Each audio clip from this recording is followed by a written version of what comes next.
Madhavji 40 seat माग्दै हुनुहुन्छ 40 seat मिल्दैन तपाईँलाई बनाएको छ त्यही होइन उसो त के भने माओवादीका भागमा कति सिट हो? माओवादीले मागे 60 हो 60 हो कांग्रेसले मागे 100 हो गठबन्धन हो बस्ने एक्लै बहुमत खोज्ने हुन्छ अनि कहाँ मिल्छ त्यस्तो प्रतिगमन खतरा अझै पनि छ ओली के कोर्ला गर्छ बेला बेला अझै पनि छ है नेपाल र नेपालीको दुर्भाग्य हो कि ओली जस्तो मान्छे एउटा पार्टीको अध्यक्ष बन्यो देशकै पनि प्रधानमन्त्री बन्यो त यो प्रवृत्तिलाई त भेट्दै पुरानो पनि खड्गप्रसाद ओलीले खड्ग परारै गरे कांग्रेस एमाले त के कुरा राजतन्त्र पनि सक्दै मिल्नुपर्ने हुन्छ हामीले उहाँले राजीनामा दिनुपर्छ छोडेर जानुपर्छ राजतन्त्रलाई साथ नदिने सेनाले विद्या भण्डारले साथ दिन्छ बेकार कुरा प्रधान न्यायाधीश हुने खालको मान्छे चाहिँ यो होइन माग्नेको नलगाउने कुरा चाहिँ छैन लगाउने न हो सज्जन मान्छेले भनेको त पताइन्थ्यो पनि चोरले भनेको के पताउने भने एमसिसीमा प्रचण्डले भन्दा पनि मानेन उसले त विविध घटनाक्रम र सन्दर्भमाथि केन्द्रित रहेर कुराकानी गर्नका निम्ति नेपाल कम्युनिस्ट पार्टी माओवादी केन्द्रका पोलिट ब्युरो सदस्य एवं राष्ट्रिय सभा सदस्य सुरेश आले मगर हामीसँग हुनुहुन्छ सर स्वागत छ धन्यवाद पछिल्लो समय राष्ट्रिय सभाले पनि नागरिकता सम्बन्धी विधेयक हुबहु जस्ताको तस्तै राष्ट्रपतिका सुझावहरूलाई पनि मनन नगरी जसरी प्रतिनिधि सभाले पास गर्यो राष्ट्रिय सभामा पनि त्यसरी नै पास भयो र अब फेरि राष्ट्रपति कार्यालयमा त्यो राष्ट्रपति समक्ष पुग्छ होला यसलाई लिएर धेरै खालका कुराहरू भएका छन् त्यो जस्ताको तस्तै गर्नु राष्ट्रपतिमाथिको अपमान हो यो प्रणालीमाथिको प्रश्न हो भनेका छन् कतिले यो देशको हितको विरुद्धमा छ र यो नागरिकता विधेयक पास गरियो भने मुलुकको संविधानका अन्य मर्महरूमाथि समेत प्रहार गर्छ किनभने सार्वभौम सत्ता जनतामा निहित हुन्छ भन्ने कुरा संविधानमा उल्लेख छ यस्ता कुराहरूमा समेत असर हुन्छ यो नागरिकता को विधेयक देशको अहितमा छ भन्ने खालको कुरा पनि मानिसहरूले उठिराखेका छन् र राष्ट्रपतिले के गर्नु होला भन्नेमा राष्ट्रपतिले यो कुनै हालतमा पनि प्रमाणीकरण गर्नु हुँदैन भन्ने जनमानसको खबरदारी छ मान्छेले कुरा नबुझेर यसो भन्दैछन् कि तपाईहरू गलत गरिराख्नु भएको छ बताउनुहोस् छोटो भन्दा मान्छेले नबुझेर यसो भन्दैछन् जहाँसम्म तपाईँको कुरा छ राष्ट्रपतिज्यूले सन्देशै जुन फर्काउनु भयो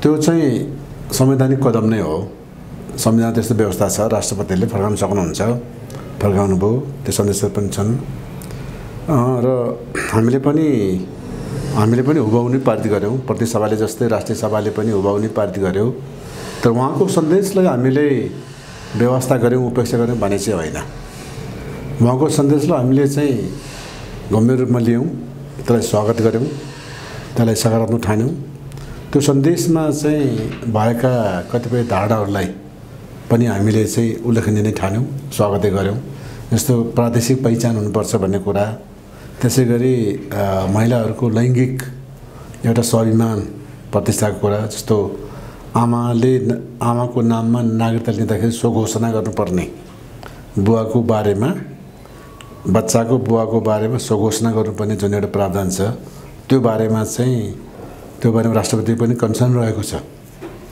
सम्माननीय राष्ट्रपति त्यो बारे पनि आफ्नो चाहिँ सन्देशमा उल्लेख गर्नुभएको छ यी सबै कुराहरूलाई हामीले के छ भने ऐतिहासिक कुराहरू पनि राख्नु भएको छ सबै कुराहरूलाई हामीले चाहिँ गम्भीर चिन्तन मनन नै गऱ्यौँ हामीले है त्यसैले हामीले उहाँको सन्देशलाई हल्का रूपमा लियौँ अथवा उपेक्षा गऱ्यौँ कतिपयले त अपमान भयो राष्ट्रपति पनि भने त्यस्तो होइन त्यस्तो गरेनौँ हामीले चाहिँ अब धेरै छलफल चाहिँ गर्न सकेनौँ किनभने समय कम छ छिट्टै यो गर्नुपर्ने छ चुनाव घोषणा भइसकेको छ सङ्घ र प्रदेशको चुनाव घोषणा भइसकेको छ होइन किन यो छिट्टै गर्नुपर्ने चुनाव पछि गर्दा पनि हुन्थ्यो नि नागरिकता विधेयक भन्ने पनि छ यो भोटसँग सम्बन्धित छ यो भन्ने खालको कुरा पनि छ यसलाई राजनीतिकरण गरियो भन्ने पनि छ सुरेशजी तपाईँ एउटा चाहिँ प्रष्टवक्ता पनि हो र अलिकति राष्ट्रियताको सवालमा संवेदनशील नेता पनि हो तपाईँ भनेर मान्छेले बुझ्छन् बताइदिनुहोस् त यसको वास्तविकता के हो म त्यसमै आउँदैछु जहाँसम्म त्यो यो नागरिकताको विधेयकको बारेमा कसरी पास हो किन पास हो भन्ने बारेमा त्यो कुरा भयो होइन जहाँसम्म नागरिकता एज सच कस्तो छ नागरिकता विधेयक कस्तो छ भन्ने बारेमा के छ भने यो नागरिकतामा चाहिँ 3-4वटा धेरै महत्त्वपूर्ण उल्लेखनीय चाहिँ प्रावधानहरू छन्। एक, आमाको नाममा नागरिकता लिन पाइने, पहिला थिएन, कानुनमा चाहिँ के भन्थ्यो त्यो लिन पाइनेछ। 2, एनआरएन गैर आवासीय नेपालीहरूलाई पनि नागरिकता दिने, आर्थिक सामाजिक सांस्कृतिक अधिकार सहितको, राजनीतिक अधिकार सहितको होइन, दुई त्यो छ। अरू तेस्रो लिङ्गीहरूले पनि नागरिकता पाउँछन् अहिले, आफ्नो लैङ्गिक पहिचानसहित पाउँछ, त्यो थिएन। चौथो र सबभन्दा महत्त्वपूर्ण कुरा के छ भने नेपाली बाबुआमाबाट जन्मिएका कतिपय चाहिँ व्यक्तिहरू जसले वंशज नागरिकता, वंशजको आधार नागरिकता पाउन सक्छन्, तिनले पनि नागरिकता नपाएको अवस्था छ। पहिला पाएका थिए, तर त्यसका विरुद्ध रिट पर्यो सर्वोच्च अदालतमा। अनि ओली सरकारको पालामा जुन अध्यादेश बनाएको थियो, अध्यादेशका आधारमा चाहिँ नागरिकता खुरुखुरु पाइरहेको थिए, तर त्यो रोकिएको थियो। नेपाली बाबुआमाका छोराछोरीहरूले नागरिकता पाउने कुरा रोकिएको थियो र नागरिकता नपाएपछि यिनले धेरै चाहिँ समस्याहरू झेल्नु परेको थियो। जस्तै अब नागरिकता नपाएपछि ब्याङ्क खाता नखोल्ने, अब विदेशमा पढ्न नपाउने, जाहिर खान नपाउने, पासपोर्टहरू नपाउने, ड्राइभिङ लाइसेन्स लिनको लागि एप्लाई गर्न नपाउने लगायतका। जस्तो कतिपयले चाहिँ मोबाइल लिन पाउँथेन कि मोबाइल लिनलाई नागरिकता दिनु पऱ्यो, नागरिकतै छैन। यो लगायतका धेरै चाहिँ समस्या झेल्न पर्थ्यो, जसबाट उनीहरू धेरै उत्पीडित थिए विचारहरू। तिनलाई चाहिँ नागरिकता दियो, त्यसको बाटो खोलिदियो, अहिलेको विधेयकले त्यसको बाटो खोलिदियो। यी कुराहरू छन् है। त्यसैले यो नागरिकता विधेयकका यी कुराहरू धेरै महत्त्वपूर्ण कुरा हो। यो बारेमा चाहिँ फेरि कसैको विरोध छैन, सबैको समर्थनै छ, सबैले यसलाई मानेकै छन्। केमा विरोध छ त? हो, यो आएको विरोध के हो? केमा एक प्रकारले विरोध चाहिँ केमा हो भन्ने कुरा, यो वैवाहिक अंगीकृत नागरिकताको बारेमा विरोध। विदेशी महिलाले नेपाली पुरुषसँग बिहा गरेपछि जुन तुरुन्तै नागरिकता पाउँछिन्, एक हातले सिन्दुर एक हातले नागरिकता भने जस्तो जुन छ, त्यसको विरोध। यो केही ग्याप हुनुपर्छ, केही निश्चित प्रावधान हुनुपर्छ भन्ने कुरामा विरोध हो। त्यहाँनिर हाम्रो पनि विरोध छ, हाम्रो पनि सहमति छैन। किनकि विदेशी महिलाले बिहा गरे नेपाली पुरुषसँग बिहा गरेपछि तुरुन्तै नागरिकता पाउने कुरा, त्यो राष्ट्रिय हिसाबबाट, त्यो संसारभरि चलेको एउटा अभ्यास परम्पराको कोणबाट पनि त्यो ठिक छैन। तर कुरो के हो भने त्यसो के प्रावधान हुनुपर्छ भने हाम्रो पनि कुरो हो, हाम्रो पनि अडान हो, हाम्रो पनि माग हो, त्योमा हामी अडिग छौँ। तर कुरो के हो भने अहिलेको ऐनले त्यसलाई छोएको छैन। अहिलेको जुन विधेयक हामीले पास गऱ्यौँ, अस्ति हामीले पास गऱ्यौँ, केही समय अगाडि प्रतिसभाले पास गर्यो, त्यसमा यो कुरो छैन। यो कुरो किन छैन त भन्दा यसो विवाद छ, प्रावधान राख्नुपर्छ राख्नु पर्दैन भन्ने कुरामा विवाद छ। हाम्रो पार्टी लगायत नेकपा माओवादी केन्द्र लगायत कतिपयहरू अहिले आएर एमाले पनि भन्नु पर्यो, अगाडि त एमाले होइनै भन्छु मैले चाहिँ, एमाले भए पनि खड्नुपर्छ, ओली चाहिँ होइन भन्छु मैले चाहिँ, है। हामी सबै चाहिँ यस्तो प्रावधान हुनुपर्छ भन्ने पक्षमा थियौँ, अझै पनि छौँ। तर नेपाली कांग्रेस लगायत मधेसवादी पार्टी यसको पक्षमा छैनन् फेरि। हो, त्यसले गर्दा सहमति हुन सकेन।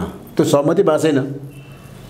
यहाँ कस्तो छ फेरि भने अहिले विधेयक अगाडि बढाउने सरकारले हो, सरकारको नेतृत्व कांग्रेसले गर्दैछ, गठबन्धन सरकारको नेतृत्व कांग्रेसले गर्दैछ।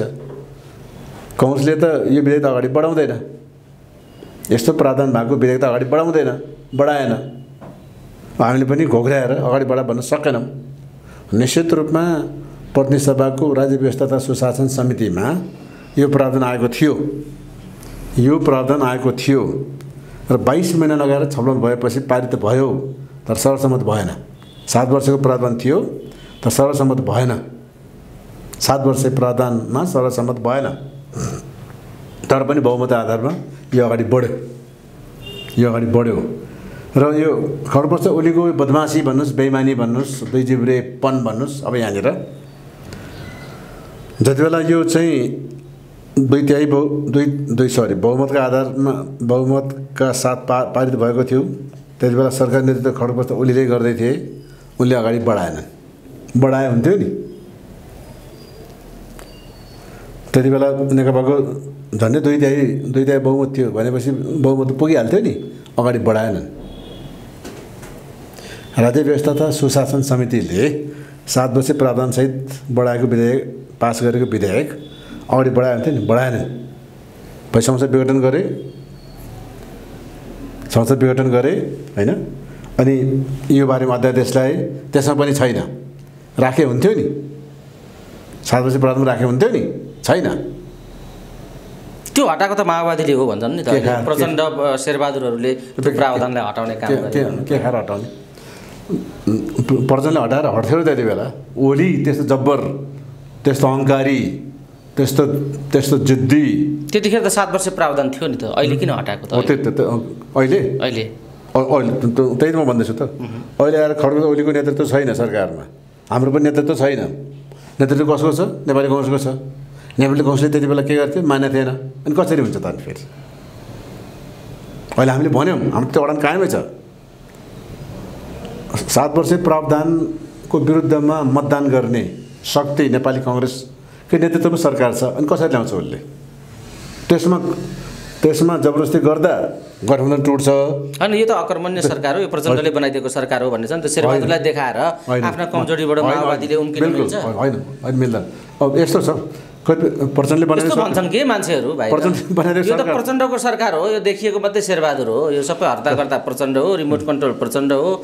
अनि यस्तो प्रचण्डले बनाइदिएको सरकारमा प्रचण्ड चाहिँ पानीमाथिको ओबानो बन्ने कुरा कसरी सम्भव हुन्छ भन्ने प्रश्न मान्छेको छ। तपाईँले भन्नुभएको कुरा नै सही होला। तपाईँको मुखमा घिउ र भात होइन, तर कतिपय कुरामा त्यस्तो छैन स्थिति।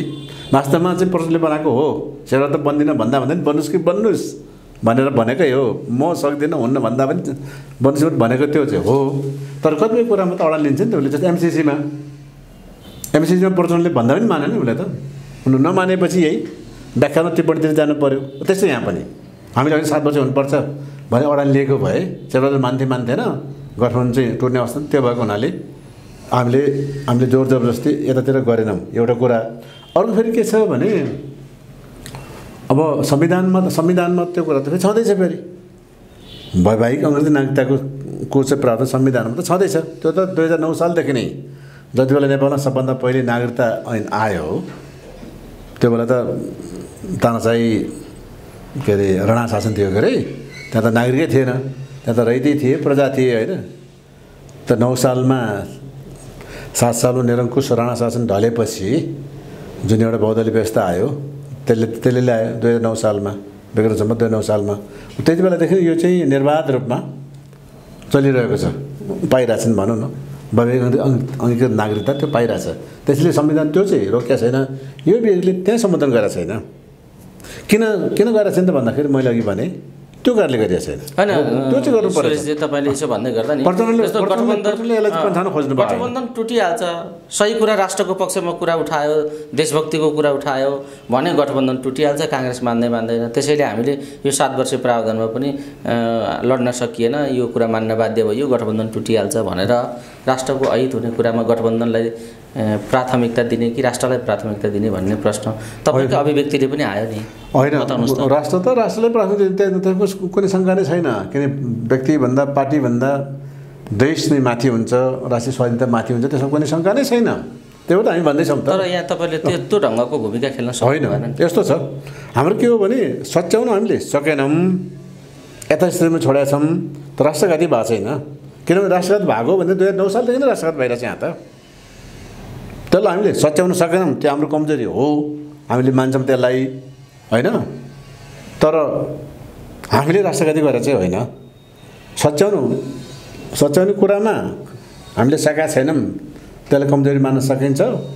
तर यसै कारणले राष्ट्रघाती भने चाहिँ होइन हो। त्यसैले त हामीले भनेका छौँ यसलाई सच्याउनुपर्छ, त्यो प्रावधान राख्नुपर्छ, अब यो दिशामा जानुपर्छ भनेको छौँ त हामीले। अहिलेको यो प्रतिसभाले त नसक्ला, अब चुनाव आइसक्यो होइन। तर आगामी दिनमा भविष्यमा जुन चाहिँ प्रतिसभा बन्छ, जुन संसद बन्छ, त्यसले चाहिँ यो तर्फ कदम चाल्नुपर्छ हाम्रो भनाइ थियो। र हाम्रो त्यो अडान फेरि कायमै छ। सुरेश, यो एउटा सन्दर्भ यो भयो। अब राष्ट्रपतिजीले के गर्नु होला, कन्तुरमा हालेर सिरानी लगाइदिनुपर्छ भन्ने पनि छ, होइन यो गर्नु हुँदैन भन्ने पनि छ। अनेक खालका मान्छेहरूको टिप्पणी छ। राष्ट्रपतिले के गर्नुहुन्छ, अब भोलि अर्को विषय देखिएला। राष्ट्रपतिले दुईवटा मात्रै गर्न सक्नुहुन्छ, सिरानी लाउने पनि गर्न सक्नुहुन्न। राष्ट्र गर्न सक्ने भन्यो यसलाई तुरन्त पास गर्नुपर्छ उहाँले। संविधान त्यही व्यवस्था छ। संसदले फर्कायो भने उहाँले संसद फर्काउन सक्ने अधिकार छ, खारिज गर्न सक्ने अधिकार, रद्द गर्न सक्ने अधिकार छैन। संसदमा फर्काउन सक्ने अधिकार छ, उहाँले फर्काउन त्यो अधिकार प्रयोग गर्नुभयो। त्यही भएर हामीले त्यसले संवैधानिक कदम मानेका छौँ। तर संसदले त फेरि उहाँले फर्काइदियो। अब चाहिँ उहाँले यसलाई प्रमाणीकरण गर्नु बाध्य छ। संवैधानिक प्रावधान हुन्छ, उहाँ बाध्य हुनुहुन्छ। होइन संवैधानिक प्रावधान त हो, अब अरू के गर्नुहुन्छ तर उहाँले गर्नु भने उहाँले राजीनामा दिनुपर्छ, छोडेर जानुपर्छ उहाँले। ठिक छ, यो सेरेन लाएर बसिरहने उहाँका विकल्प त्यस्तो मिल्दैन। उहाँका विकल्पहरू यस्ता के गर्नुहुन्छ त्यो भोलि अनेक सोच्ने मात्रै अरू पनि होला। जस्तो अब सेनाको जर्नलिस्टसँग कुराकानी गर्दै हुन्छ त्यता सोचे भयो, त्यो पहिलो कुरा भयो।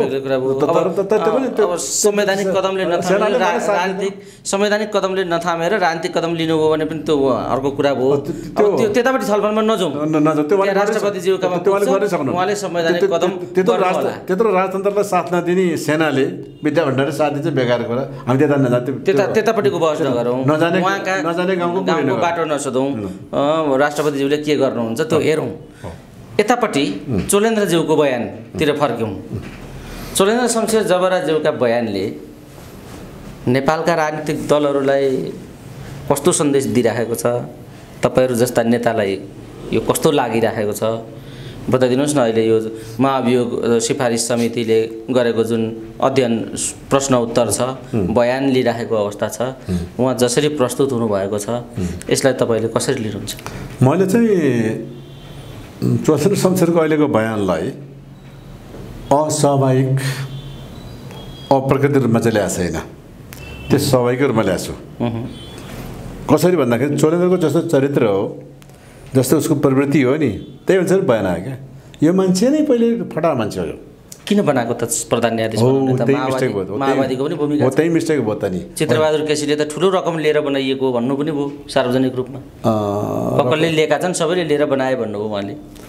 यस्तो छ, अब माओवादीका धेरैले चाहिँ यसको पछिमा भोट हालेनन्। टोपबहादुर रामाजी लगायतले भोट हाले हो, अरूले त होइन बिचरा, होइन कि खाएको त्यही टोपबहादुर रामाजी खायो होला, खाएन थाहा छैन। उसको टोपबहादुरको राम्रै सम्बन्ध थियो उसको कि मैले एकचोटि भेट्दाखेरि मेरो राम्रै सम्बन्ध थियो हेन। तर टोपबहादुरको प्रसङ्गमा पनि चित्रबहादुरजीले भन्नुभएको छ किन पो भोट हाल्यो विरोध गर्दा गर्दै भन्दाखेरि उता पार्टीमा कुरो मिलिसक्यो, त्यही भएर यता भोट हाल्न बाध्य भयो कमरेड भनेर टोपबहादुरले भने भन्दै हुनुहुन्छ चित्रबहादुर केसीजी। त्यसैले केही मान्छे लियो होला अथवा के गरेर त्यति बेलै बनाउनु गलत थियो। यसमा प्रचण्डले चाहिँ लिनुभएको होइन, केखार लिने यस्ता फटासँग केखार पैसा लिने, पैसा लिएर गरेको कुरा चाहिँ भएन होइन। तर चाहिँ अब अरूभन्दा सिनियर आदि त्यति कारणले उसैले बनायो, अरू चाहिँ अरू झन् ऊभन्दा जुनियर थियो होला के थियो होला, त्यस कारणले बनाइयो होइन। एउटा त्यो अर्को फेरि त्यति बेला केही इस्युमा चाहिँ उसले चाहिँ अलिकति साथ पनि दियो क्यारे, त्यस कारणले बनाएको होला। होइन भनेदेखि त के प्रधान न्यायाधीश हुने खालको मान्छे चाहिँ यो होइन। तर पनि किनकि पहिलेबाट भ्रष्ट, पहिलेबाट घुस्या देखिहाल्नु पनि अर्काले चाहिँ भाग खोज्यो भन्छ, ऊ आफूले के गरेछ र त्यो सरकार खोजे होइन, एउटा बनाएको पनि होइन मन्त्री, उद्योग वाणिज्य मन्त्री बनाएको होइन, एउटा धेरै विरोध होइन अरे प्रचण्डले नै होइन भन्नु पनि त को प्रचण्डजीले नै यो न्यायाधीशको भागभण्डामा बनाएको होइन, यो शेरबहादुरजी नेपाली काङ्ग्रेसको भूमिकाबाट आउनु भएको हो भन्नु। त्यो अब त्यति बेला हमालजीको कुरा गर्नुभयो तपाईँले। त्यो त्यति बेला चाहिँ त्यसो भन्नुपर्ने भएर भन्नुभयो। वास्तवमा चाहिँ त्यो के अरे चोलेन्द्रकै चाहिँ थियो हो, प्रधान न्यायाधीशले भाग बन्नु भनेर भन्दा अप्ठ्यारो पर्ने भनिसबाट भनिदिनु त्यो हो। तर वास्तवमा भाग त उसले खोज्या हो, उसले वास्तव अर्को एउटा के मिल्छ भने केलाई बनाउनु खोजा रहेछ, तर त्यहाँ मिलेर यसलाई बना जोस् यस्तो छ। त्यसैले उसले यस्तो भन्ने कुरा उसको स्वभाव, उसको चरित्र, उसको विगत जुन छ त्यसको आधारमा सहीको भन्ने लाग्छ। तर उसले भनेको कुरा चाहिँ फेरि के हो भने केही हदसम्म निश्चित रूपमा राजनीतिक क्षेत्र पनि प्रदूषितै छ, बिटुलिएकै छ। राजनीतिक दलहरू, राजनीतिक दलका नेताहरू पनि बिटुलिएकै छन्। पुरै चाहिँ एकदम चाहिँ कञ्चन, एकदम स्वच्छ सफा, एकदम शुद्ध के अरे के भन्छ दुधले नुहाएका गाई त्यस्तो चाहिँ नहुन सक्छन्। तर पनि चाहिँ यसको अर्थ चोलेन्द्र ठिक हो भन्ने त होइन नि त। अब यसको किनारा कसरी लाग्छ बताउनुहोस् न, तपाईँको बुझाइमा यसको चोलेन्द्र शमशेरज्यूको किनारा कसरी लाग्छ? अब महाभियोग लाउनुहुन्छ तपाईँहरू? महाभियोग लगाउने भनेरै चाहिँ यहाँसम्म स्थिति अगाडि बढाए हो। महाभियोग लगाउनु भनेरै माइको प्रसाद दर्ता भयो हो, त्यसरी समिति बनायो हो, रिपोर्ट अगाडि बढायो हो। महाभियोग नलगाउने कुरा चाहिँ छैन, लगाउने नै हो। र महाभियोग लगाउनुलाई किनारा कसरी प्रशस्त आधारहरू छ। किनारा त महाभियोग लगाएरै हुन्छ के अरे, किनारा महाभियोग लगाएर हुन्छ, यसलाई सबै दिएर हुँदैन। तर एउटा चाहिँ अलिकति टेक्निकल समस्या के छ भने एमाले साथ नदियो भने 2 तिहाई पुग्दैन। महाभियोगको प्रस्ताव पास हुन 2 तिहाई चाहिन्छ, 2 तिहाई एमाले बिना पुग्दैन। एमाले के गर्छ भन्ने कुरा छ। एमाले बिना 2/3 टक्क पुग्दैन, एमाले माथि निर्भर गर्छ। त्यही त अहिलेको स्थिति, यसको जुन बयानहरू यसले चाहिँ उल्टै जवाफ दिने होइन कि पुरै चाहिँ अरूलाई दोष लगाइरहेछ, आरोप लगाइरहेछ। उसलाई सोधेको प्रश्नको जवाबको सट्टामा यो कारणले यसो भन्ने होइन कि उल्टै फल्नाले यो गर्यो, त्यसकारणले यो गर्यो, यसो भन्ने उहाँले उसो गर्यो, तामाङ जो भन्दैछ यसले गर्दाखेरि जनताले उनले दिएको बयानलाई सत्य हो भनिराखेका छन्। कहिले मान्छेले ठिक भनौँ यो चोलेन्द्रले सबै खोल्नुपर्छ, अब के छन् कर्तुत सबै सार्वजनिक गर्नुपर्छ भन्ने छ मान्छेको धारणा। यस्तो भइसक्यो यस्तो छ के अरे त्यो के अरे सज्जन मान्छेले भनेको त पताइन्थ्यो पनि, चोरले भनेको के पताउने भनेको आउँछ क्या यहाँ त। यो कुरा सज्जन न्यायाधीशले भनेको भए पताइन्थ्यो होला, यो त फटा हो, यो त भ्रष्टै हो होइन। नेताहरू चाहिँ सध्य हुन् त, ललिता निवासको मुद्दा सत्य हो होइन, सत्य होइन। त्यो बालुटारको मुद्दा मलाई यस्तो लाग्छ, बालुटारकै मुद्दाको बारेमा, ललिता निवासकै मुद्दाको बारेमा त मलाई व्यक्तिगत रूपमा के लाग्छ भने त्यो चाहिँ त्यति महेन्द्रले त्यो कब्जा गरेकै थियो गरेको तरिकाले। पछि चाहिँ अलिकति मेरो आफ्नो व्यक्तिगत बुझाइ, जुन मैले डकुमेन्टहरू पढेँ मैले आदि इत्यादि हेरेँ, त्यसको आधारमा महेन्द्रले चाहिँ बलजफ्ती कब्जा गरेकै थियो। पछि नियमकानुन मिलाउन अलिअलि कब्जा गर्यो, केही वर्षपछि लटपट गरेर मिलाइदियो। तर जति कब्जा गरेको थियो अलिअलि मात्रै चाहिँ अधिग्रहण गरेको भनेर आछ।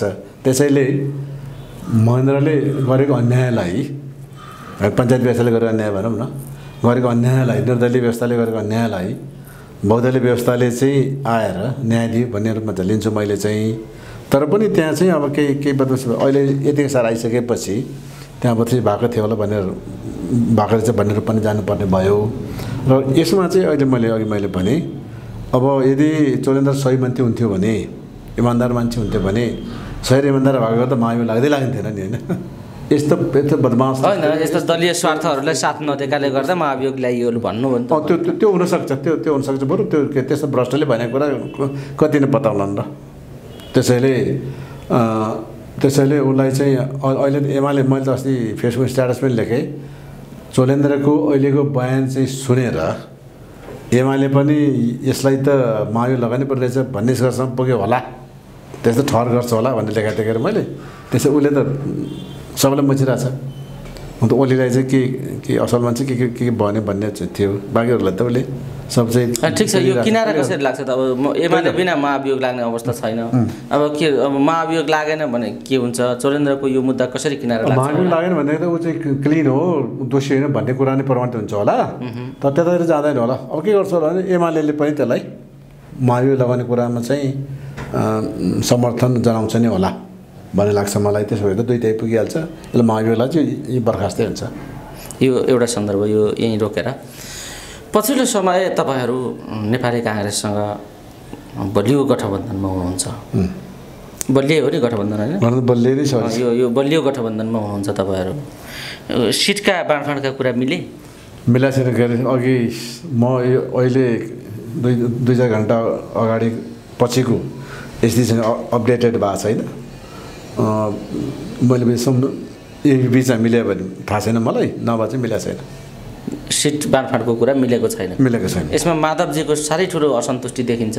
बताइदिनुहोस् त माधवजी के माग्दै हुनुहुन्छ, तपाईँहरू के दिन तयार हुनुहुन्न, यो भएको के हो यहाँ बताइदिनु। माधवजी 40 सिट माग्दै हुनुहुन्छ। 40 सिट मिल्दैन तपाईँलाई भनेको छ, त्यही होइन के भने ए उहाँ 40 सिट माग्दै हुनुहुन्छ। 40 सिट माग्नु भएको छ उहाँले। माओवादीका भागमा कति सिट हो? माओवादीले मागे 60 हो। 60 हो। काङ्ग्रेसले मागे 100 हो। अब त्यही त भने अब स्थानीय तहको निर्वाचनमा पनि दुईवटा कुराले गठबन्धनलाई निकै असर पारेको थियो। एउटा के काङ्ग्रेसको अहङ्कार दम्भ, अर्को चाहिँ यसको माधव नेपालको हैसियतभन्दा बढी डिमान्ड अहिले पनि त्यही देखेको छ। अब 165 सिटमा काङ्ग्रेसले 100 मागेर हुन्छ। 74मा जम्मा 63 छ उसको, 63 होइन 63 छ। अब 100 माग्दिनँ अहिले भने क्या, त्यही पनि समानुपातिक गरेर पुग्यो होइन भने प्रत्यक्षमा त कति 30-40 कति सिट जितेको छ।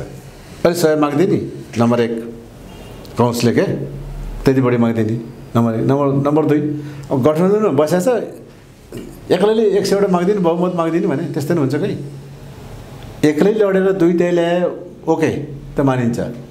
पुरै 165 सिटै जितोस् न, त्यो पनि हुन्छ। तर गठबन्धनमा बस्ने एक्लै बहुमत खोज्ने हुन्छ अनि कहाँ मिल्छ त्यस्तो?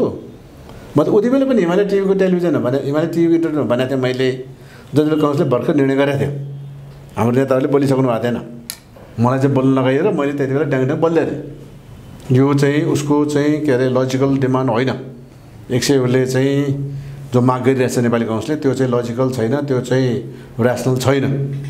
अब माधव नेपालको पनि यसको पनि 40 सिट माग्दिने भने क्या माग्ने नि गठबन्धन गरेपछि किन हो माओवादीले 60 माग्दा हुन्छ भने माधव नेपालले 60 माग्दा हुन्छ। माधव 53 त छँदैछ नि त अहिले त। अनि कति बढी माग्छ भन्नुहोस् त? अनि गठबन्धनको सेकेन्ड लार्जेस्ट पार्टी हो होइन। धेर चाहिन्छ भने गठबन्धन किन गर्नु त? आफै 165 नि जिते हुँदैन माओवादीले। 165 कहाँ मागेको छ त? अहिले मागेको छैन त 165 त, हामी त 60 मागेको छ। होइन, स्वतन्त्र झर्दा सबै जित्ने आधार त सबै जित्ने आधार छ भनेको छैनौँ हामीले, कहाँ भनेको छ? भनेको छैन त्यो छैन, हामीले भनेको छैनौँ।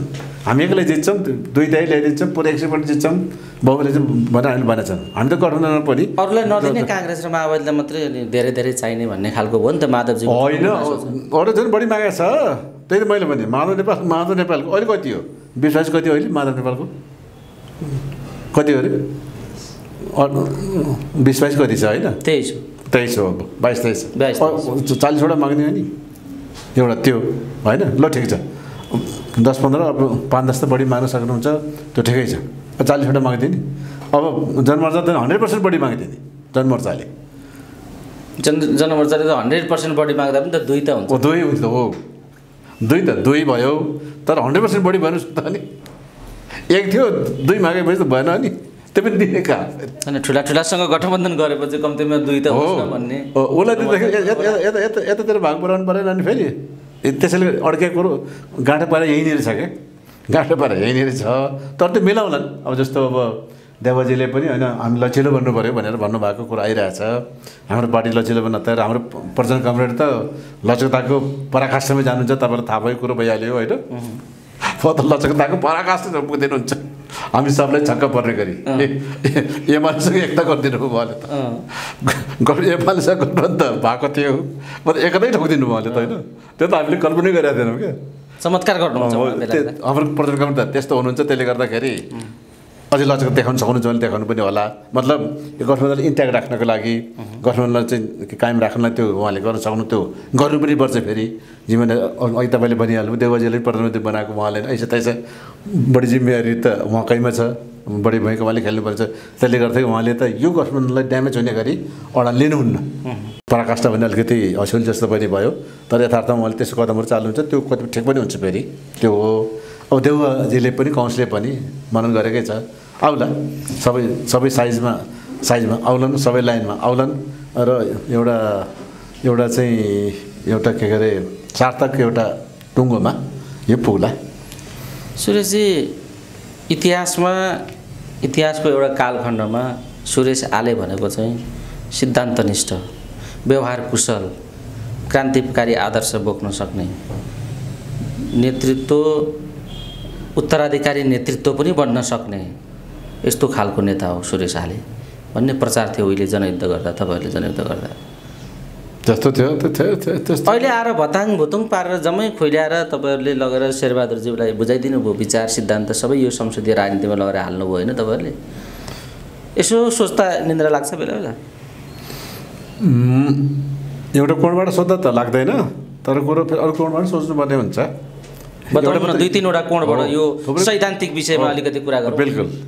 मैले जस्तो अस्ति राष्ट्रसभामा बोल्दाखेरि भनेको थिएँ, मैले विदेशीले नेपालमाथि आक्रमण गर्यो भने राजतन्त्रवादीहरूसँग शक्तिसँग चाहिँ पनि एकता गर्न सकिन्छ, मोर्चा बनाउन सकिन्छ, बनाउनुपर्छ भनेको थिएँ मैले। यहाँ पनि त्यही हो। म त्यहाँ पनि भनेको थिएँ मैले, यहाँ पनि तपाईँले त्यस्तै प्रश्न सोध्नु, मैले फेरि यहाँ दोहोऱ्याएँ। काङ्ग्रेससँग हाम्रो चाहिँ दर्शन, विचार, राजनीतिक रणनीतिकारी केही पनि मिल्दैन। अझ विगतै कुरा गर्नुहुन्छ भने त हामीले त एकाअर्कासित लडेकै हौँ। अनि यता सिट मिल्छ, संसदका सिट मिल्यो, त्यो मात्रै मिल्दैन। त्यो त पछि आएर मिल्यो, त्योभन्दा अरू कुरा मिलेको थियो। म त्यही भन्दैछु तपाईँलाई, त्यो त सिट यताउता त पछि आएर मिल्यो, अझै मिल्ला, त्योभन्दा अगाडि अरू कुरा थियो जसले हामीले मिलायो। त्यो के थियो भन्दाखेरि प्रतिगमन। त्यो के त भन्दाखेरि संविधान लोकतन्त्र संहितामाथि आइपऱ्यो खतरा। खड्गप्रसाद ओलीले दनादन प्रहार गर्न थालेपछि प्रतिनिधि सभाको दुईपल्ट विघटन, संसारमा कहीँ नभएको जात्रा हाँडीगाउँ भने जस्तो संसारमा कतै दुईपल्ट संविधानमा प्रतिनिधि सभा विघटन भएको छैन। एकपल्ट त भएको छ, दुईपल्ट विघटन भएको छैन। यस्तो पनि खड्गप्रसाद ओलीले यस्तो चमत्कार गर्यो, प्रतिगमन गर्यो खड्गप्रसाद ओलीले। हो त्यसका विरुद्ध लड्नुपर्ने भयो, त्यसको विरोध गर्नुपर्ने भयो। अग्रगमन भयो अहिले? अग्रगमन भएको छैन, हामीले अग्रगमन भनेको छैनौँ, यथास्थिति भयो। यथास्थितिका लागि यो गर्नु पर्यो। हो हो, किनभने कांग्रेससँग मिलेर अग्रगमन भएको छैन। प्रतिगमनलाई हामीले चाहिँ धुलिसात गऱ्यौँ। जनतामा जाने कुरालाई कसरी प्रतिगमन भनेको माओवादीले भन्छन्। हजुर, जनतामा जाने कुरा थियो ओलीको, कसरी प्रतिगमन हुन्छ भन्ने कुरा छ।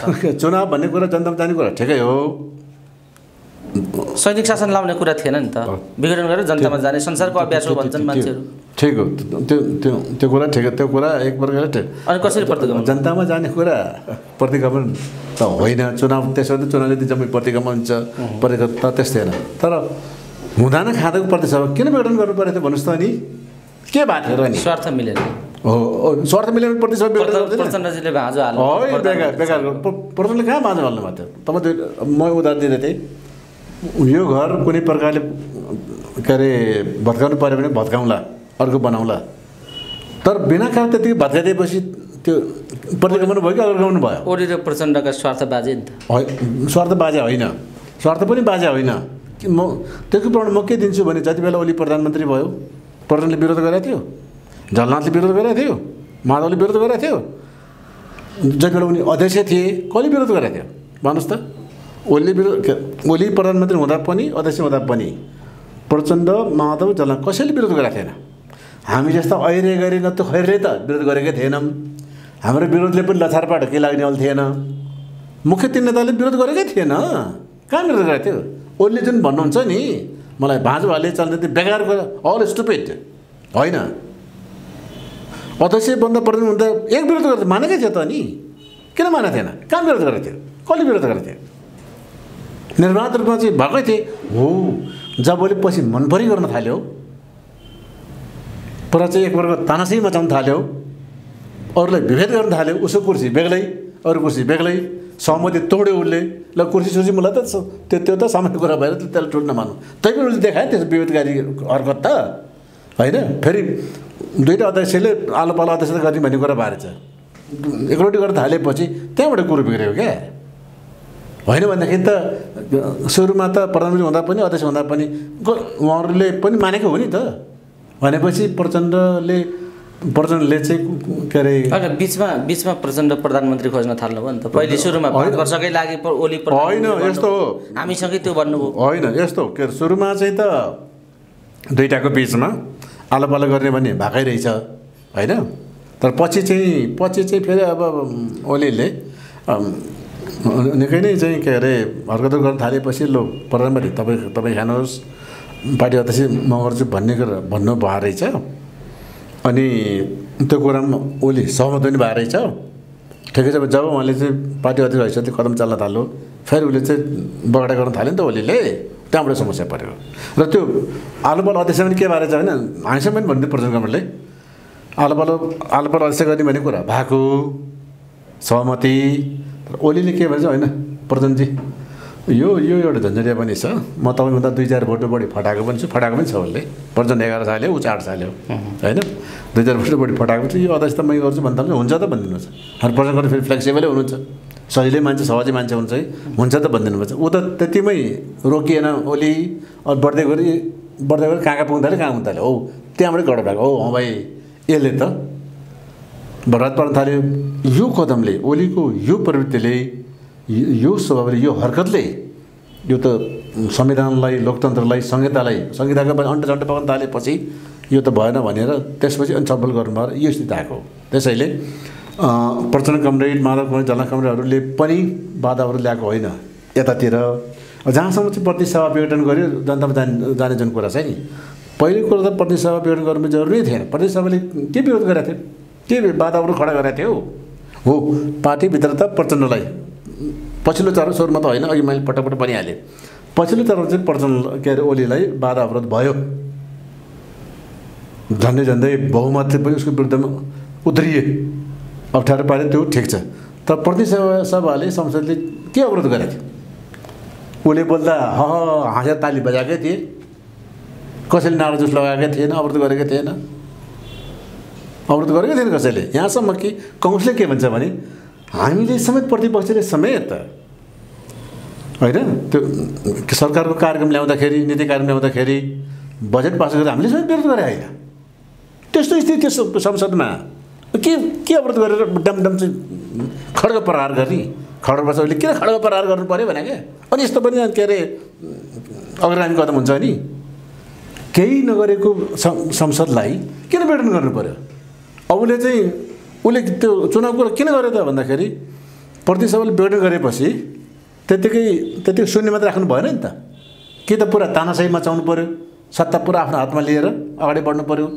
त्यो दुस्साहस ओलीले गर्न सकेन, सेनाले साथ दिनेवाला पनि थिएन, महेश बस्नेत जस्ता के नन्दी भृङ्गीले साथ दिएर हुनेवाला पनि थिएन, त्यो गर्न सकेन उसले। त्यो नगरेपछि त चुनाव त भन्नै पऱ्यो नि त। हो, त्यस कारणले गर्दाखेरि यो प्रतिगामी कदम हो। ठिक छ, यो तपाईहरुले भनिराख्नु भएको छ। अब अनेकौं तर्क दिनुहुन्छ, जहाँसम्म अग्रगमन हो त अग्रगमन होइन, हामीले भने चाहिँ अग्रगमन होइन, यथास्थिति हो। प्रतिगमनबाट हामीले यथास्थितिमा ल्याएको छौँ। अब जाने अग्रगमनतिर हो, हामी गएको छैनौँ, हामी अग्रगामी भएको छैनौँ, यो अग्रगामी कदम होइन। प्रतिगमनलाई परास्त गरेर प्रतिगमनबाट यथास्थितिमा छौँ, त्यसका लागि यसो भयो, त्यसका लागि यस्तो गर्नुपर्ने स्थिति हो भन्ने तपाईँको निष्कर्ष हो। त्यसै त्यो प्रतिगमनको विरुद्ध अब यो यथास्थितिबाट अगाडि बढ्ने होला नि त अबको चुनाव हो। यसैमा त यही गठबन्धन अगाडि बढ्छ। अब यही गठबन्धन अग्रगामी हुन्छ अब चुनाव पछि चाहिँ? चुनाव पछि अब कङ्ग्रेस मिलेसम्म त के अग्रगामी हुन्छ? हुँदैन। कङ्ग्रेससँग भएसम्म त कङ्ग्रेस त यथार्थवादी शक्ति हो होइन, बुर्जुवा शक्ति हो, यथार्थवादी शक्ति, त्यसैले अग्रगमन त हुँदैन। त्यहीसँग टाँसिएको माओवादी चाहिँ कसरी? तर यस्तो छ, त्यही त उसँग चाहिँ टाँसिरहेको घाँटी जोडेको माओवादी कसरी क्रान्तिकारी हुन्छ? अर्कालाई चाहिँ दोष लाउने होइन। हामी खुङ्खार क्रान्तिको हामीले भनेको छैन, मैले भन्न छोड्नु भयो अहिले होइन। यस्तो छ, सिद्धान्त विचार हिसाबबाट हामी क्रान्तिकारी नै हौँ। तर यति बेला प्रतिगामी शक्तिसँग लड्नुपर्ने भयो, प्रतिसँग लड्नुपर्ने भयो भने हामी कङ्ग्रेससँग मिलायौँ। यति बेला हामी तपाईँहरू यथास्थितिवादी हो, अहिलेको सन्दर्भ यथास्थितिवादी छौँ हामी। तर हामी चाहिँ यथास्थिति भएको प्रतिगमनको विरुद्ध लड्नको लागि हो। फेरि अहिले गठबन्धन चुनावसम्म पनि गठबन्धन गरेर किन हो त भन्दाखेरि प्रतिगमन खतरा अझै पनि छ, प्रतिगमन खतरा अझै पनि छ। ओली कोर्ले गर्छ बेला बेला, अझै पनि छ है। उसको चाहिँ रस्सी बल गई आँट नै गया भन्छ क्या, उहाँ बासा के सडकमा आइसक्यो, पछाडिसक्यो, तर पनि प्रति चर्कै छ। त्यसले गर्दाखेरि प्रतिगमन खतरा अझै पनि कायम भएको हुनाले हामीले गठबन्धन कायम राखेका हो। तर यही गठबन्धन अगाडि जान सक्छ त? अग्रगामी हुन्छ त? हुँदैन, हुन सक्दैन। त्यो हामी चाहिँ यो प्रतिगमन पुरै परास्त भइसकेपछि के गर्ने कसो गर्ने भन्ने बारे हामी पछि सोच्छौँ। फेरि हामीले सुरेशजी अब यसो भन्दा भन्दै भरे फेरि तपाईँको अध्यक्षले लगेर ओलीसँग मिसाइदिनु होला र फेरि के भन्ने अर्को जवाफबिन हुने स्थिति आउँछ। ओलीलाई पनि यति धेरै नबन्ने हो कि? वाम गठबन्धनका कुराहरू पनि उठिराखेका छन्। यता चिनिया उच्च अधिकारीको भ्रमण पनि भइरहेछ, भारतका सेनापति पनि यहाँ आउनु भएको छ। अब भरे के लफडा हुन्छ, प्रचण्डजीले के गर्दिनुहुन्छ, अनि भोलि तपाईँहरूले के भन्ने ठाउँ पनि राखेर भन्ने हो कि? तर ओलीको बारेमा त भनिरहनु भएको छ उहाँले। ओली रहेछ त पार्टीको त हुन्न भनिसक्नु भएको छ, त्यसको ढुक्कै छ।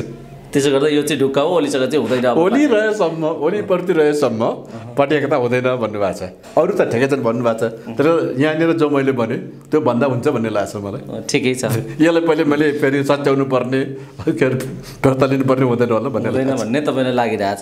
ठिकै छ, त्यस्तो नहोस् या होस्। अब कसो गर्नुहुन्छ, राजनीतिले कस्तो माहौल ल्याउँछ, अलिकति ठाउँ राखौँ न भन्ने मैले तपाईँलाई। ठिक हो। तर ओली चाहिँ ओली यस्तो प्राणी हो जसलाई भित्तैमा पुर्याउनु पर्ने हुन्छ। यो नेपाल र नेपालीको दुर्भाग्य हो कि ओली जस्तो मान्छे एउटा पार्टीको अध्यक्ष बन्यो, देशकै पनि प्रधानमन्त्री बन्यो। त यो प्रवृत्तिलाई त भित्तै पुर्याउनु पर्यो। यसलाई त के अरे के भन्छ, पुरै चाहिँ के सखाइ पार्नुपर्ने चाहिँ हो यो प्रवृत्ति त त्यस्तो भएको छैन। ठिक, हजुर भन्नुहोस्। त्यो त माओवादीले भन्ने कुरा हो, एमाले फेरि प्रचण्डलाई त्यसो भनिराखेका छन्। यो राजनीति हो, यो एउटा सन्दर्भ छ। अर्को सन्दर्भ तपाईँले बडा अनौठो खालको अभिव्यक्ति दिनुभयो राष्ट्रिय सभामा। उस्तै परे राजासँग पनि अब गठबन्धन गर्नुपर्छ भन्ने टाइपको तपाईँको अभिव्यक्ति आयो भन्ने व्यापक न्युजहरू पनि आए। राजा पनि एउटा शक्ति हो भन्ने ठाउँमा तपाईँहरू आइपुग्नुभयो। यसका पछाडि काहीँ न काहीँ केही न केही खिचडी पाकिराखेको हुनुपर्छ, किनभने सुरेश आले चाहिँ प्रचण्डलाई राम्रो बुझेको नेता हो र कता कतै केही भइगयो भने सुरेश आलेले यस्तो कुरा गर्नुहुन्छ भन्ने पनि छ। के गर्दै हुन्छ तपाईँहरू काङ्ग्रेसलाई अरूलाई तल आउन फेरि राजा गुहार्दै हुनुहुन्छ कि क्या हो भन्ने पनि मान्छेलाई चिसो पसेको छ। राजावादीलाई पुरै पम हाले जस्तो पनि भएको छ। फेरि रविन्द्र मिश्रहरू तपाईँको तारिफ गर्न थाले। भोलि चाहिँ अन्य कमल थापा त नभनौँ गणतन्त्रवादी नेता हुनुभयो, राजेन्द्र लिङ्गदेनले पनि तारिफ गर्ने ठाउँमा पुग्नु होला। भरे गठबन्धनै होला फेरि ओली र राजेन्द्रको जस्तो। यो अनेक हुने नेपालको जुन परिपाटी छ त्यसमा तपाईँले के मसला हालिदिएको हो यो बताइनु त? त्यो राजाको मसला के हो? त्यसमा थोरै मेरो चाहिँ अब टङ्सिली त भएकै हो। जस्तो मैले राजतन्त्रवादी शक्ति भन्नु पर्थ्यो अथवा पूर्व राजा भन्नु पर्थ्यो, राजतन्त्र भने मैले त्यो चाहिँ मेरो टङ स्लिप अथवा मिस्टेक भएकै हो। तर मैले चाहिँ कुन चाहिँ भनेको हो भने अब यहाँनिर नेपाली काङ्ग्रेसमा जुन हाम्रो चाहिँ गठबन्धन भयो नि, तालमेल भयो नि, यो विषय लिएर विशेष गरी एमालेको साथीहरूबाट चाहिँ धेरै टिका टिप्पणी हुन्थ्यो। तपाईँले पार्टी एकता गरे पनि भयो, एउटै पार्टी बनाए पनि भयो, किन यसो चाहिँ गर्नु पऱ्यो भनेर भनिरहन्थ्यो। त्यो सन्दर्भमा मैले जवाब दिने क्रममा राष्ट्रिय सभामा अस्ति भने मैले मेरो भनाइ के थियो त्यति बेला पनि अहिले पनि के हो त भन्दाखेरि गठबन्धन हामीले निश्चित इस्युको आधारमा गरे, निश्चित कारणले गरे हो। के हो अहिले मैले भने त्यही मैले दोहोऱ्याएँ। खड्गप्रसाद ओलीले संसद विघटन गरे, दुई पटक प्रतिगमन भयो।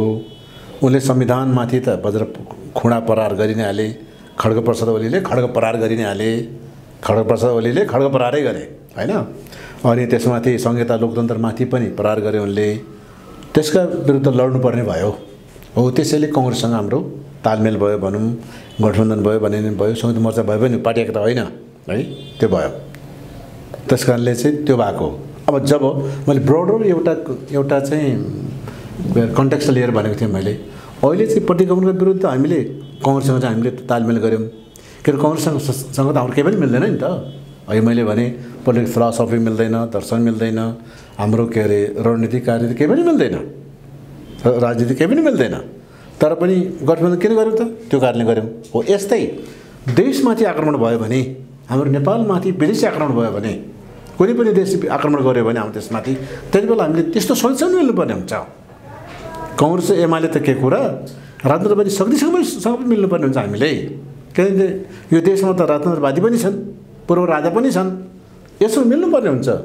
यो सन्दर्भ भने मैले र उदाहरण मैले के दिएको थिएँ भने चीनमा कमरेड माओ सेतुङले जापानी साम्राज्यवादले आक्रमण गर्दाखेरि च्याङ्काई सेकसँग चाहिँ उहाँले संयुक्त मोर्चाको आह्वान गर्नुभएको थियो। च्याङ्काई सेकको विरुद्धमा के भन्छ जनयुद्ध लड्दै हुनुहुन्थ्यो, जनमत क्रान्ति सम्पन्न गर्नका लागि लड्दै हुनुहुन्थ्यो विदेशी के घरेलु शक्तिसँग, च्याङ्काई सेकसँग अघि उहीसँग लड्दै हुनुहुन्थ्यो नि त। तर विदेशी जापानी साम्राज्यवादको विरुद्ध ल तपाईँ मिलेर लडौँ भनेर आह्वान गर्नुभएको थियो। अब यो कुरो बेहोरी त्यो फटा मानेन, च्याङ्काई सेक मानेन, उसका जरले घोघरा लिएर गयो उसलाई, अनि बल्ल संयुक्त मोर्चा भयो। यस्तो भएको थियो चीनमा। अब यस्तो हुन्छ भन्ने सन्दर्भ भने हो मैले। तर यसको अर्थ हामीले राजतन्त्रलाई मान्छौँ, राजतन्त्रको पक्षमा हामी छौँ, राजतन्त्रसँग चाहिँ यो कुनै खिचडी पाक्दैछ भन्ने अर्थ होइन। राजतन्त्रसँग कुनै खिचडी पाके पनि छैन, अहिले पकाइए पनि छैन। तर म फेरि स्पष्ट रूपमा के भन्छु भने विदेशी आक्रमण भयो भने त्यहाँ मैले कुन देश कुनै नाम लिन पनि मैले राजतन्त्रवादी शक्तिहरूसँग हामीले मिल्नुपर्ने हुन्छ। किनभने यो देशमा त उनीहरू पनि छन् नि त।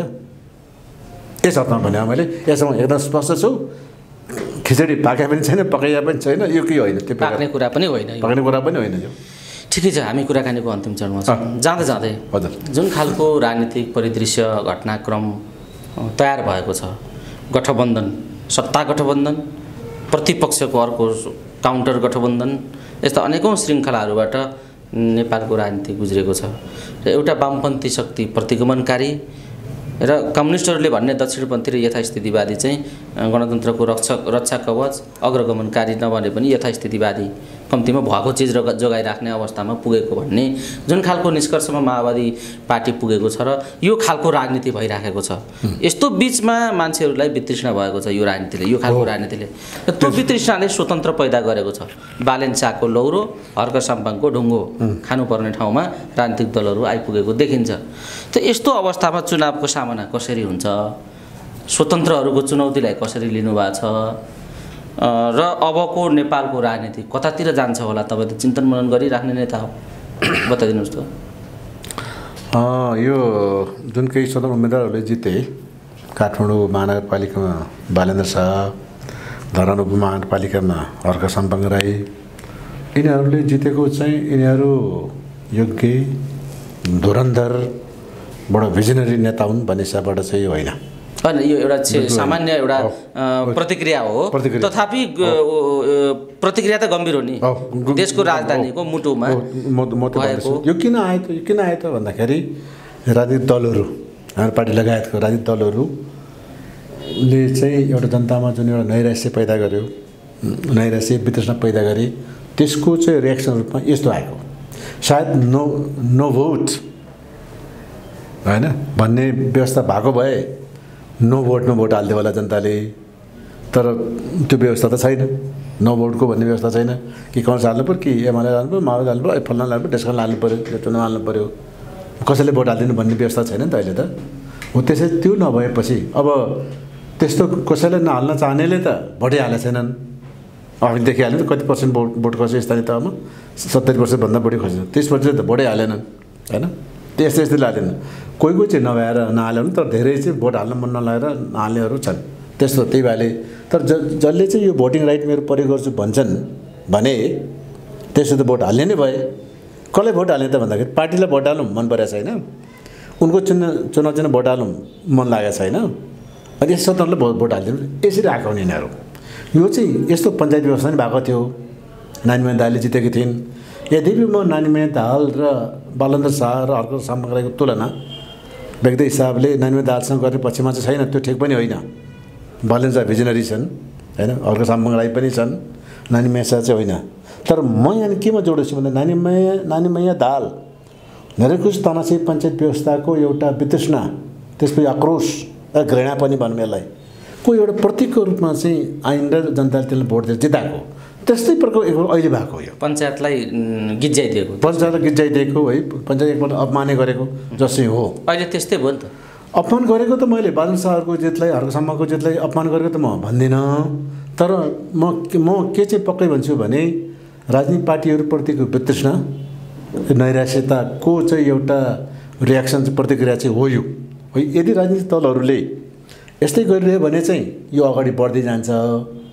तर यसलाई सच्यायो भने बालेन्द्र शाहहरू, हर्क साम्पाङ राईहरू जन्मदैनन्, त जन्मनु पनि पर्दैन है, किनकि बालेन्द्र शाहहरूले धेरै गर्न सक्दैनन् होइन, हर्क साम्पाङ राईहरूले धेरै गर्न सक्दैनन्।